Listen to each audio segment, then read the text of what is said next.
काली अमावस्या की रात थी। जंगल बड़ा ही बदनाम हो रहा था। हवा तो तेजी से बह रही थी। ठंडी चल रही थी। चारों ओर कोहरा पहरा हुआ था। जंगल के बड़े बड़े पेड़ अपना सीना ताने हुए थे। चारों ओर जंगली जानवरों का आवाज जंगल में अजीब सा शोर पैदा कर रहे थे। मगर उस जंगल में 20 वर्ष का नौजवान जिसका नाम रवि था, वो बेहद उदास चेहरे से खड़ा हुआ था। आसमान को गोरे जा रहा था। उसे ऐसे खड़े रहने से किसी जानवर का सन्नाटे का भी कोई फर्क नहीं पड़ रहा था। रवि की आंखों में आंसू थे। वो बहुत ही गहरी सोच में था। उसकी आंखों के सामने से एक चीज तेजी से चली गई, जैसे उसके चेहरे पर ठंडी हवा ठहरी हुई थी। रवि अपने सोच से बाहर आ गया और इधर उधर देखने लगा। तभी उसकी नजर पीपल के पेड़ के नीचे चली गई। उस पीपल के पेड़ के नीचे एक अघोरी बैठा हुआ था जो तप कर रहा था। रवि उसके सामने चला जाता है। न जाने तेजी से हवा आती है और अघोरी के ऊपर रवि गिर जाता है। तभी अघोरी चट से उठ जाता है और रवि को घूरने लगता है। मूर्ख लड़के, तुम्हें क्या पता है क्या तूने क्या कर दिया है? मेरे सालों की तपस्या तूने भंग कर दी। अभी द्वार खुलने ही वाला था, ये तूने क्या कर दिया? मैं तुम्हें ऐसा श्राप दूंगा कि तुम्हारी आने वाली पीढ़ी इसका भुगतना भुगतेगी। रवि के आंखों में कोई डर नहीं था। वो अघोरी को बोलता है कि अघोरी बाबा, ऐसा श्राप देने से मुझे बेहतर है कि तुम मुझे मार ही डालो। मैं यहाँ मरने के लिए तो आया था। असली जिंदगी में मैंने कभी किसी को सुख नहीं दिया। मेरा जन्म तो अनाथालय में हुआ। मेरी गरीबी में ही जिंदगी बीतने लगी थी। मैं इसे तंग आकर यहाँ आ गया हूँ। मरने के बाद किसी जानवर के काम आ सकूं, इसीलिए मैं यहाँ मरने के लिए आया था। अरे मूर्ख लड़के, मरना ही था तो किसी गाड़ी के नीचे आ जाता, तो जहर खा लेता। तो आ गया इसी जंगल में मेरी तपस्या भंग करने के लिए। तभी अघोरी रवि को देखता ही रहता है कि इस लड़के के आंखों में डर नहीं है, मौत का ख्वाब नहीं है। तो अघोरी के आंखों में न जाने ऐसी चमक रही थी। होठ तो जैसे खुशी से हिल रहे थे। अघोरी रवि से कहता है, ये देखो रवि, मेरी बात सुनोगे तो तुम्हारी हर इच्छा पूरी होगी। गाड़ी, बंगला, आयशो आराम, नौकर चाकर सब मिलेंगे। बस मेरा एक काम करना होगा। मैं जो बताऊंगा वो तुम्हें करना होगा, तभी ये तुम्हारी तपस्या पूर्ण होगी। अरे अघोरी जी, ये मुझे ये सब मिलने वाला है तो मैं कुछ भी करने के लिए तैयार हूँ। तभी अघोरी एक तंत्र मंत्र से एक बुक रवि के हाथ में दे देता है और उसे कहता है कि इस बुक के 11वें पन्ने में एक तंत्र मंत्र है, वो तुम्हें 11 दिन तक पढ़ना होगा, तभी तुम्हारा ये हर सपना पूरा होगा। 11वें दिन में एक सुंदर लड़की तुम्हारे सामने आकर खड़ी होगी और तुम्हें कहेगी कि तुम्हारा हर सपना मैं पूरा करूंगी, पर उसकी शर्तें तुम्हें मंजूर करनी होगी।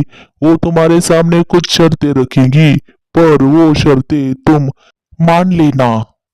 11वें दिन के अंदर तुम्हारे मन को विचलित करने वाली हर कोई बात होगी, पर तुम्हारा मन तुम विचलित मत करना।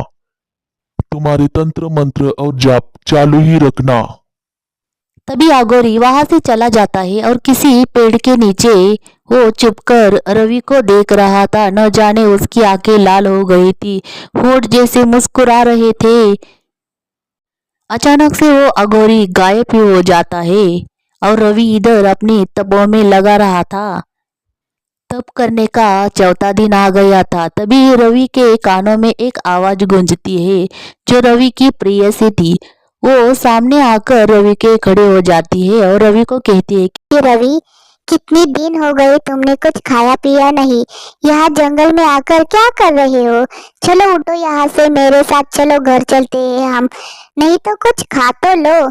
रवि उसे नजरों से देख लेता है और अघोरी बाबा की बात उसे याद आती है तो वो फिर से तब करने लगा था। 11वां दिन आ गया। रवि के सामने एक अप्सरा आकर बैठ जाती है तो रवि उसे घूरने लगता है। मन ही मन में सोचता है कि कितनी सुंदर अप्सरा है ये।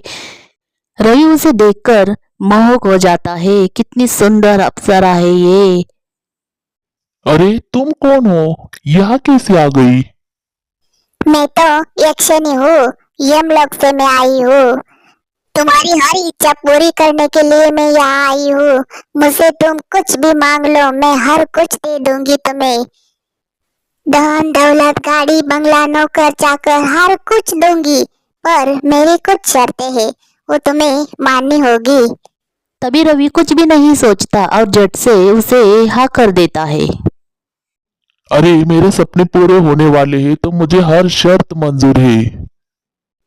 अरे पहले पूछ तो लेते कौन सी शर्तें हैं। चलो अच्छा हुआ, मुझे बहुत अच्छा लगा। रवि मेरी बात सुनो, मैं तुम्हें हर कुछ सुख दूंगी, पर मेरी पहली शर्त है कि मुझे कच्चा मांस हर रात को खाने के लिए चाहिए। वो तुम्हें लाकर मुझे देना होगा। दूसरी शर्त ये है कि शारीरिक सुख मुझे देना होगा। मैं तुम्हारे पीछे साए की तरह रहूंगी, किसी को नहीं दिखूंगी, बस तुमको ही मैं दिखूंगी। पर मेरी और भी शर्तें हैं, मैं बाद में बताऊंगी कि वो शर्तें क्या है। रवि तो बेहद खुश हो जाता है कि इतनी सुंदर अप्सरा मिल गई, ऊपर से ऐशो आराम, बंगला, गाड़ी, सब कुछ मुझे मिलेगा। रवि को पता नहीं था कि वो क्या करने जा रहा है। यक्षिणी तो रवि के नजदीक आ जाती है और उसे गले लगाती है। जंगल में तो सन्नाटा छाया हुआ था, जैसे ठंडा हवा लह रही थी। कहते हैं कि इंसान की फितरत में ही जल्दबाजी होती है और वो उसी वजह से खुद को मुश्किल में डाल देता है। बहुत ही निहारने के बाद रवि तो यक्षिणी को कहता है कि मैं तुम्हें किस नाम से पुकारूं? अरे किसी भी नाम से पुकारो, मेरा नाम तो यक्षिणी है, पर तुम मुझे कुछ भी कह सकते हो, मुझे अच्छा लगेगा। ठीक है, मैं तुम्हें यामिनी कहकर पुकारता हूँ। जंगल में तो सन्नाटा छाया हुआ था। जानवर तो इधर उधर भाग रहे थे। न जाने अजब शक्ति का साया इस जंगल में पड़ा हुआ था। इस शक्ति के अलावा और भी वहां पर कोई था, जो अघोरी था, जो चुपके से उन दोनों को देख रहा था। उसकी आंखें भेड़ियों की तरह लाल थी। वो धीरे धीरे उन दोनों के नजदीक आ रहा था। वो उसी पेड़ के नजदीक जाता है। वो किताब तो वही पड़ी हुई थी। रवि ने गलती की थी कि वो किताब वहां पर गिरा कर वो चला गया था यक्षिणी के साथ। उस अघोरी के चेहरे पर एक अजीब सी मुस्कुराहट थी। देखते ही देखते वो अचानक से गायब हो जाता है। उसी जंगल में दो और अघोरे बाबा थे, जो जप कर रहे थे। न जाने अग्नि कुंड में कुछ डालकर वो तप ताप कर रहे थे। उन दोनों को पता चलता है कि हमारे इस धरती पर अजीब साया आकर गिरा है, पर उस साये का हेतु क्या है, किसके ऊपर गिरा है, न जाने, हमको कुछ पता नहीं है। धरती माँ, आप यह हमें बता सकती है कि वो कौन सी शक्ति है और कहाँ पर गिरी है, उसका हेतु क्या है? तभी धरती फटकर एक आदमी वहां से निकलता है। बस वो अंधेरी धुएं की तरह होता है। अरे मुझे क्यों बुलाया? क्यों बुलाया? जल्दी बताओ, मुझे क्यों बुलाया आप लोगों ने? इस धरती पर अजीब सा साया क्या है, हमें जल्दी बताओ। पुरानी किताब से निकली हुई एक यक्षिणी है। वो एक अजब सी स्त्री है जो हर तरुण को अपने शरीर से मोहित कर देती है। तभी उसी समय रवि की प्रेयसी, जो रवि को देखने के लिए आ गई थी, कि रवि गरीब है तो क्या हुआ, वो मुझसे प्यार करता है, मुझे उसके पास जाना ही होगा। वो क्या कर रहा है इतने दिनों से, मुझे देखना चाहिए।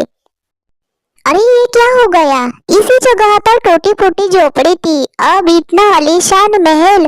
रातों रात यहाँ क्या हो गया है? ये तो रवि का ही घर है। रवि की प्रेयसी तो उस महल के अंदर चली जाती है और हर तरफ देखती है कि हर तरफ का सुख है।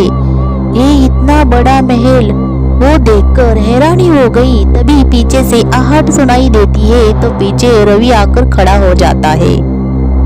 रवि भी काफी प्रसन्न हो गया था कि मेरी प्रेयसी वापस आ गई। मैं तुम्हारे आने का ही इंतजार कर रहा था। मैं देखना चाहता था कि तुम्हारा प्यार सच्चा है या झूठा है। तुम जरूर आओगी, मेरा मन ही मन कह रहा था। तुमने यहाँ आकर साबित कर दिया कि तुम्हारा प्यार सच्चा है। इतना आलीशान महल इतने कम दिनों में कैसा मुमकिन हो सकता है?